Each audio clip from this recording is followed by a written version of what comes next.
ओम शांति। 1 अक्टूबर की बाबा की मुरली। मीठे बच्चे, देही अभिमानी बनने की प्रैक्टिस करो। इस प्रैक्टिस से ही तुम पुण्य आत्मा बन सकेंगे। प्रश्न, किस एक नॉलेज के कारण तुम बच्चे सदा हर्षित रहते हो? उत्तर, तुम्हें नॉलेज मिली है कि यह नाटक बड़ा वंडरफुल बना हुआ है। इसमें हर एक एक्टर का अविनाशी पार्ट नूंदा हुआ है। सब अपना अपना पार्ट बजा रहे हैं। इस कारण तुम सदा हर्षित रहते हो। दूसरा प्रश्न, कौन सा एक हुनर बाप के पास ही है, दूसरों के पास नहीं? उत्तर, देही अभिमानी बनाने का हुनर एक बाप के पास है, क्योंकि वह खुद सदा देही है, सुप्रीम है। यह हुनर किसी भी मनुष्य को आ नहीं सकता। ओम शांति। रूहानी बच्चों अर्थात आत्माओं प्रति बाप बैठ समझाते हैं। अपने को आत्मा तो समझना है ना। बाप ने बच्चों को समझाया है, पहले पहले यह प्रैक्टिस करो कि हम आत्मा हैं, न कि शरीर। जब अपने को आत्मा समझेंगे तब ही परम पिता को याद करेंगे। अपने को आत्मा नहीं समझेंगे तो फिर जरूर लौकिक संबंधी धंधा आदि ही याद आता रहेगा। इसलिए पहले पहले तो ये प्रैक्टिस होनी चाहिए कि मैं आत्मा हूँ, तो फिर रूहानी बाप की याद ठहरेंगी। बाप यह शिक्षा देते हैं कि अपने को देह नहीं समझो। यह ज्ञान बाप एक ही बार सारे कल्प में देते हैं, फिर 5000 वर्ष बाद यह समझानी मिलेंगी। अपने को आत्मा समझेंगे तो बाप भी याद आएगा। आधा कल्प तुमने अपने को क्या समझा? देह समझा है। अब अपने को आत्मा समझना है। जैसे तुम आत्मा हो, मैं भी आत्मा ही हूँ, परंतु सुप्रीम हूँ। मैं हूँ ही आत्मा, तो मेरे को कोई देह याद पड़ती ही नहीं। यह दादा तो शरीरधारी है ना, वह बाप है निराकार। यह प्रजापिता ब्रह्मा तो साकारी हो गया। शिव बाबा का असली नाम है ही शिव, वह है ही आत्मा। सिर्फ वह ऊंचते ऊंच अर्थात सुप्रीम आत्मा है। सिर्फ इस समय ही आकर इस शरीर में प्रवेश करता हूँ। वह कभी देह अभिमानी हो न सके। देह अभिमानी साकारी मनुष्य होते हैं, वह तो है ही निराकार। उनको आकर यह प्रैक्टिस करानी है। कहते हैं तुम अपने को आत्मा समझो।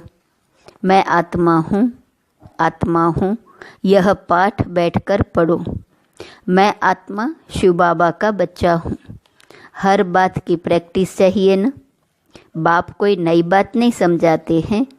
तुम जब अपने को आत्मा पक्का पक्का समझेंगे तब बाप भी पक्का याद रहेगा। देह अभिमान होगा तो बाप को याद कर नहीं सकेंगे। आधा कल्प तुमको देह का अहंकार रहता है। अभी तुमको सिखाता हूँ कि अपने को आत्मा समझो। सतयुग में ऐसे कोई सिखाता नहीं है कि अपने को आत्मा समझो।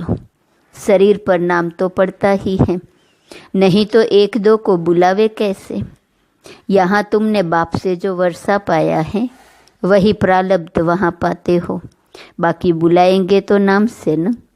श्री कृष्ण भी शरीर का नाम है न। नाम बिगड़ तो कारोबार आदि चल न सके। ऐसे नहीं कि वहाँ यह कहेंगे कि अपने को आत्मा समझो।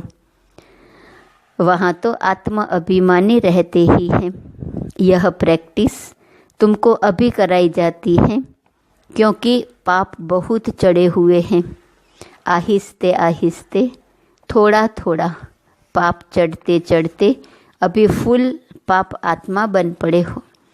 आधा कल्प के लिए जो कुछ किया वह खलास भी तो होगा ना। आहिस्ते आहिस्ते कम होता जाता है।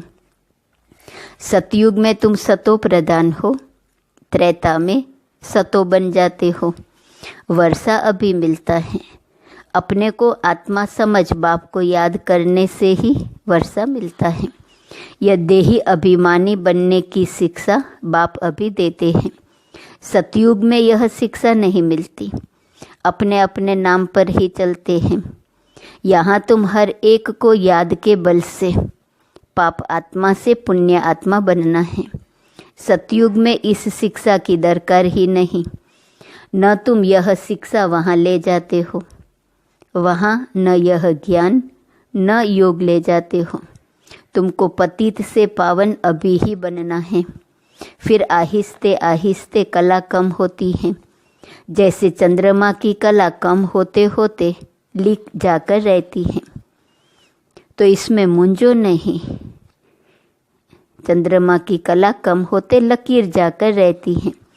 कुछ भी न समझो तो पूछो। पहले तो यह पक्का निश्चय करो कि हम आत्मा हैं। तुम्हारी आत्मा ही अभी तमो प्रधान बनी है। पहले सतो प्रधान थी, फिर दिन प्रतिदिन कला कम होती जाती है। मैं आत्मा हूँ, यह पक्का न होने से ही तुम बाप को भूलते हो। पहले पहले मूल बात ही यह है। आत्म अभिमानी बनने से बाप याद आएगा तो वर्षा भी याद आएगा।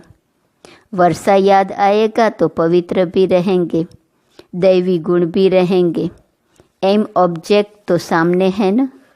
यह है गॉडली यूनिवर्सिटी। भगवान पढ़ाते हैं। देही अभिमानी भी वही बन सकते हैं। और कोई भी यह हुनर जानता ही नहीं है। एक बाप ही सिखाते हैं। यह दादा भी पुरुषार्थ करते हैं। बाप तो कभी देह लेते ही नहीं जो उनको देही अभिमानी बनने का पुरुषार्थ करना पड़े। वह सिर्फ इस ही समय आते हैं तुमको देही अभिमानी बनाने। यह कहावत है, जिनके माथे मामला वह नींद कैसे करे। बहुत धंधा आदि टू मच होता है तो फुर्सत नहीं मिलती। और जिनको फुर्सत है वह आते हैं बाबा के सामने पुरुषार्थ करने। कोई नए भी आते हैं, समझते हैं नॉलेज तो बड़ी अच्छी है। गीता में भी यह अक्सर है, मुझ बाप को याद करो तो तुम्हारे विकर्म विनाश हो जाए। तो बाप यह समझाते हैं। बाप कोई को दोष नहीं देते हैं। यह तो जानते हैं तुमको पतित से पावन बनना ही है और हमको आकर पतित से पावन बनाना ही है। यह बना बनाया ड्रामा है। इसमें कोई के निंदा की बात नहीं। तुम बच्चे अभी ज्ञान को अच्छी रीति जानते हो और तो कोई भी ईश्वर को जानते ही नहीं, इसलिए निधन के नास्तिक कहलाए जाते हैं। अभी बाप तुम बच्चों को कितना समझदार बनाते हैं। टीचर रूप में शिक्षा देते हैं। कैसे यह सृष्टि का चक्र चलता है, यह शिक्षा मिलने से तुम भी सुधरते हो। भारत जो शिवालय था सो अब वैश्यालय है ना। इसमें ग्लानि की तो बात ही नहीं। यह खेल है जो बाप समझाते हैं। तुम देवता से असुर कैसे बने हो, ऐसे नहीं कहते क्यों बने। बाप आए ही है बच्चों को अपना परिचय देने और सृष्टि का चक्र कैसे फिरता है यह नॉलेज देते हैं। मनुष्य ही जानेंगे ना। अभी तुम जानकर फिर देवता बनते हो। यह पढ़ाई है मनुष्य से देवता बनने की, जो बाप ही बैठ पढ़ाते हैं। यहाँ तो सब मनुष्य ही मनुष्य हैं। देवता तो इस सृष्टि पर आ नहीं सकते जो टीचर बनकर पढ़ाए। पढ़ाने वाला बाप देखो कैसे पढ़ाने आते हैं। गायन भी हैं। परमपिता परमात्मा कोई रथ लेते हैं। यह पूरा नहीं लिखते कि कौन सा रथ लेते हैं। त्रिमूर्ति का राज भी कोई समझते नहीं। परम पिता अर्थात परम आत्मा, वो जो हैं सो अपना परिचय तो देंगे ना। अहंकार की बात नहीं। न समझने के कारण कहते हैं इनमें अहंकार है। यह ब्रह्मा तो कहते नहीं कि मैं परमात्मा हूँ। यह तो समझ की बात है। यह तो बाप के महावाक्य हैं। सभी आत्माओं का बाप एक है। इनको दादा कहा जाता है। यह भाग्यशाली रथ है ना। नाम भी रखा है क्योंकि ब्राह्मण चाहिए ना। ब्रह्मा नाम रखा क्योंकि ब्राह्मण चाहिए। आदिदेव प्रजापिता ब्रह्मा है, प्रजा का पिता है। अब प्रजा कौन सी? प्रजापिता ब्रह्मा शरीरधारी हैं तो एडॉप्ट किया न। बच्चों को शिव बाबा समझाते हैं, मैं एडॉप्ट नहीं करता हूँ। तुम सब आत्माएं सदैव मेरे बच्चे हो ही, मैं तुमको बनाता नहीं हूँ। मैं तो तुम आत्माओं का अनादि बाप हूँ। बाप कितना अच्छी रीति समझाते हैं, फिर भी कहते हैं अपने को आत्मा समझो। तुम सारी पुरानी दुनिया का संन्यास करते हो। बुद्धि से जानते हैं सब वापिस जाएंगे इस दुनिया से। ऐसे नहीं संन्यास कर जंगल में जाना है। सारी दुनिया का संन्यास कर हम अपने घर चले जाएंगे। इसलिए कोई भी चीज़ याद न आए सिवाय एक बाप के। 60 वर्ष की आयु हुई तो फिर वाणी से परे वानप्रस्थ में जाने का पुरुषार्थ करना चाहिए। यह वानप्रस्थ की बात है अभी की। भक्ति मार्ग में तो वानप्रस्थ का किसको पता ही नहीं है। वानप्रस्थ का अर्थ नहीं बता सकते हैं। वाणी से परे मूल वतन को कहेंगे, वहाँ सभी आत्माएं निवास करती हैं। तो सबकी वानप्रस्थ अवस्था है, सबको जाना है घर। शास्त्रों में दिखाते हैं आत्मा प्रकृति के बीच चमकता हुआ सितारा है। कई समझते हैं आत्मा अंगूठे मिसल है, अंगूठे मिसल को ही याद करते हैं। स्टार को याद कैसे करें, पूजा कैसे करें? तो बाप समझाते हैं तुम देह अभिमान में जब आते हो तो पुजारी बन जाते हो। भक्ति का समय शुरू होता है, उसको भक्ति कल्ट कहते हैं। ज्ञान कल्ट अलग है। ज्ञान और भक्ति इकट्ठे नहीं हो सकते। दिन और रात इकट्ठे नहीं हो सकते। दिन सुख को कहा जाता है, रात दुख अर्थात भक्ति को कहा जाता है। कहते हैं प्रजापिता ब्रह्मा का दिन और फिर रात, तो प्रजा और ब्रह्मा जरूर दोनों ही इकट्ठे होंगे न। तुम समझते हो हम ब्राह्मण ही आधा कल्प सुख भोगते हैं, फिर आधा कल्प दुख। यह बुद्धि से समझने की बात है। यह भी जानते हो सब बाप को याद नहीं कर सकते हैं, फिर भी बाप खुद समझाते रहते हैं अपने को आत्मा समझो और मुझे याद करो तो तुम पावन बन जाएंगे। यह पैगाम सबको पहुंचाना है, सर्विस करनी है। जो सर्विस ही नहीं करते तो वह फूल नहीं ठहरे। बागवान बगीचे में आएंगे तो उनको फूल ही सामने चाहिए।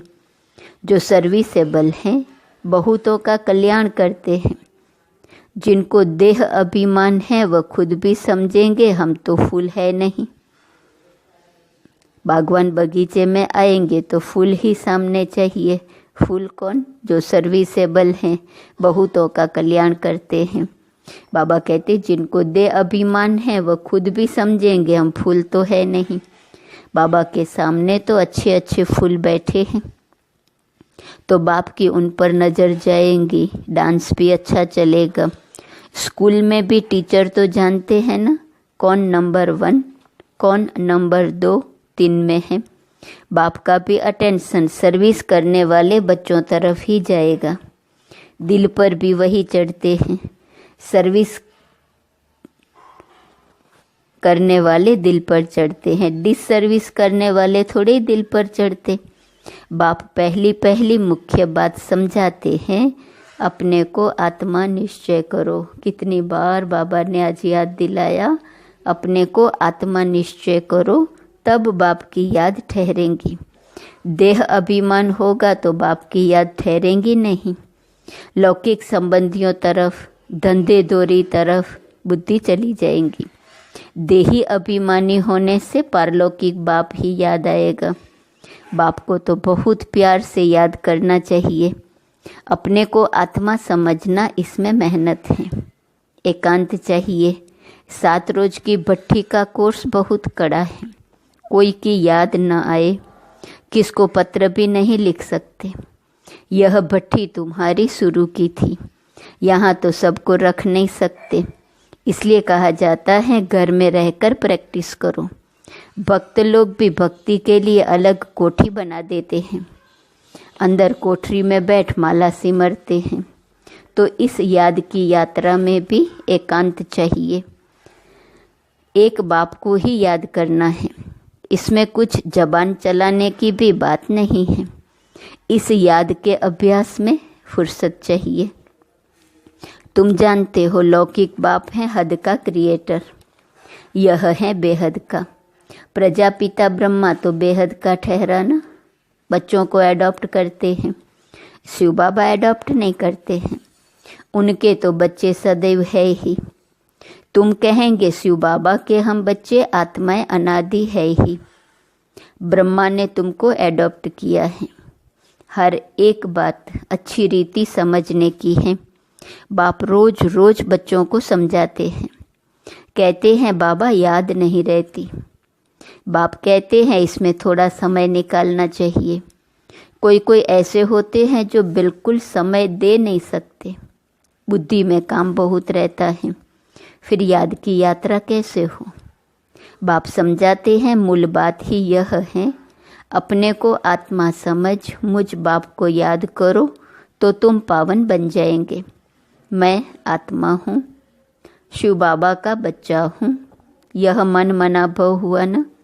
इसमें मेहनत चाहिए, आशीर्वाद की बात नहीं। यह तो पढ़ाई है, इसमें कृपा व आशीर्वाद नहीं चलती। मैं कभी तुम्हारे ऊपर हाथ रखता हूँ क्या? तुम जानते हो बेहद के बाप से हम वर्षा ले रहे हैं। अमर भव, आयुष्यवान भव, इसमें सब आ जाता है। तुम फुल एज अर्थात आयु पाते हो, वहाँ कभी अकाले मृत्यु नहीं होती। यह वर्षा कोई साधु संत आदि दे नहीं सकते। वह कहते हैं पुत्रवान भव, तो मनुष्य समझते उनकी कृपा से बच्चा हुआ है। बस जिनको बच्चा नहीं होगा वह जाकर उनका शिष्य बनेंगे। ज्ञान तो एक ही बार मिलता है। यह है अव्यभिचारी ज्ञान, जिसकी आधा कल्प प्रारब्ध चलती है। फिर है अज्ञान। भक्ति को अज्ञान कहा जाता है। हर एक बात कितना अच्छी रीति समझाई जाती है। अच्छा, मीठे मीठे सिकिलदे बच्चों प्रति माता पिता बाप दादा का याद, प्यार और गुड मॉर्निंग। रूहानी बाप की रूहानी बच्चों को नमस्ते। रूहानी बच्चों की रूहानी बाप को नमस्ते नमस्ते नमस्ते। धारणा के लिए मुख्य सार। पहली पॉइंट, अभी वानप्रस्थ अवस्था है, इसलिए बुद्धि से सब कुछ संन्यास कर एक बाप की याद में रहना है। एकांत में बैठ अभ्यास करना है। हम आत्मा हैं, हम आत्मा हैं। दूसरी पॉइंट, सर्विसेबल फुल बनना है। देह अभिमान वश ऐसा कोई कर्म नहीं करना है जो डिसर्विस हो जाए। बहुतों के कल्याण के निमित्त बनना है। थोड़ा समय याद के लिए अवश्य निकालना है। वरदान, परमात्मा ज्ञान की नवीनता। पवित्रता को धारण करने वाले सर्व लगावों से मुक्त भव। इस परमात्मा ज्ञान की नवीनता ही पवित्रता है। फलक से कहते हो कि आग कपूस इकट्ठा रहते भी आग लग नहीं सकती। विश्व को आप सबकी ये चैलेंज है कि पवित्रता के बिना योगी व ज्ञानी तो आत्मा बन नहीं सकते। तो पवित्रता अर्थात संपूर्ण लगाव मुक्त, किसी भी व्यक्ति व साधनों से भी लगाव न हो, ऐसी पवित्रता द्वारा ही प्रकृति को पावन बनाने की सेवा कर सकेंगे। स्लोगन, पवित्रता आपके जीवन का मुख्य फाउंडेशन है। धरत परिये धर्म न छोड़िए। आज से अक्टूबर मास शुरू हो रहा है। अक्टूबर मास का हमारा पुरुषार्थ है पुराने संस्कार परिवर्तन कर संस्कार मिलन की रास करो। नवरात्रि भी है, रास करने के दिन है। जिस्मानी रूप में भी रास करते हैं, अंदर से आत्मा का भी आत्मा के साथ संस्कार मिलन का रास करना है। आज का स्वमान है, मैं ब्रह्मा बाप समान हूँ। अव्यक्त इशारे की पॉइंट 1 अक्टूबर ब्राह्मण जीवन में कोई भी बात मुश्किल नहीं है, लेकिन अपने संस्कार, अपनी कमजोरियां मुश्किल के रूप में देखने में आती हैं। इसके लिए अपने को समा पर इतने तक मिटाना है जो कहते हो मेरे संस्कार, यह मेरापन भी मिट जाए, नेचर भी बदल जाए। जब हर एक की नेचर बदलेंगी तब ब्रह्मा बाप समान अव्यक्ति फीचर्स बनेंगे। ओम शांति।